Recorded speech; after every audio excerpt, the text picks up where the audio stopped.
বিসমিল্লাহির রহমানির রহিম। আমি আমার মালটা বাগানে কিছু মালটার মধ্যে ব্যাগিং করব। যে আপনারা দেখতে পাচ্ছেন যে এটা ইস্পাহানির একটা ব্যাগ। ব্যাগটা উপর দিয়ে একটু পেপার দেখা যায়, ভিতরে আরও পেপার আছে।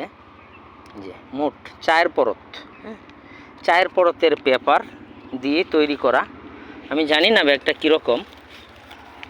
তো আমি 100 পিস ব্যাগ কিনেছি, প্রতি পিস দাম নিয়েছে 5 টাকা।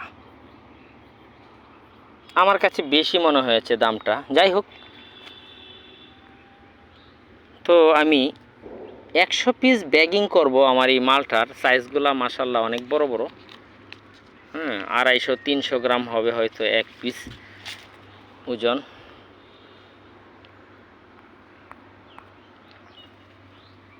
এই যে আপনারা দেখতে পাচ্ছেন আমি কোনো খুঁটি দিই নাই, এই যে ঝুলে আছে অনেক। এই এক জায়গায় হয়তো এখানেই অনেক আছে। এখানে দেখি কয়টা, 2টা 4টা 5টা 6টা 7টা 8টা 9টা 10টা 11 12 13 14 15 16 17, ওই দিকটা আছে 18টা। এই জায়গাতেই আপনার 18টা, কিন্তু এমনিতে তো বোঝা যায় না। এখানে আছে 18টা। আবার এই ডালটার মধ্যে আছে আপনার 4টা।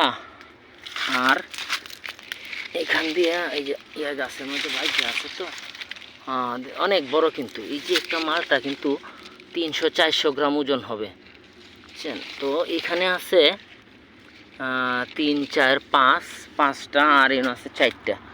এক ডাইলের মধ্যেই আমার এখানে 9টা আছে। আবার এই গাছটা কিন্তু অনেক ছোটো গাছ, তারপরেও কিন্তু মালটা আছে অনেক।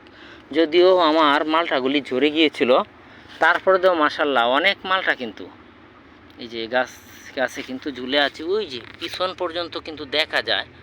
আমরা একটু জুম করে যদি দেখি যে এই যে অনেক মালটা আছে। এরকম আমার প্রায় 70টা গাছ আছে। 70টা গাছের মধ্যে হয়তো 8-10টা গাছ খারাপ থাকতে পারে, এর ভিতরে হয়তো 2-4টা গাছ মারা গেছে।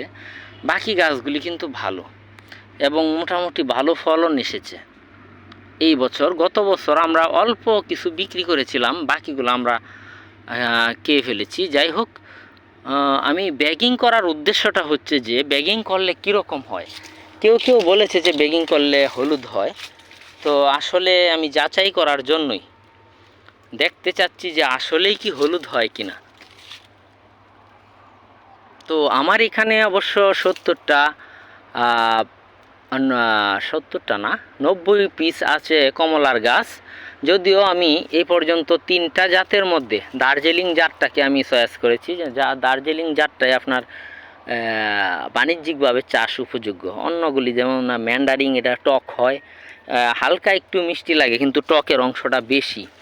আর চায়না কমলা যেটা, এটা চাষযোগ্য নয়। এটা আপনি চাইলে বাড়িতে একটা গাছ আপনি লাগায় রাখতে পারবেন খাওয়ার জন্য। কারণ হচ্ছে এটা ফলটা ছোটো হয়, ভিতরে অনেকগুলি বিচি হয়।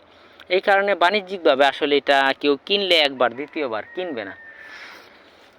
যাই হোক, আমার ভিডিও করার উদ্দেশ্য হচ্ছে যে এই ব্যাগটা সম্পর্কে আমি একটা ধারণা দেব। আজকে হয়তো আমি ব্যাগিংটা করতেছি, তারপরে দেখব এর রেজাল্টটা কী।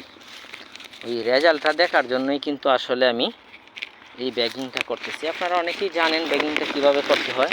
এর মাথার মধ্যে একটা শক্ত তারের মতো কিছু একটা দেওয়া আছে। আমি দেখাই আগে পেঁচ দিয়া।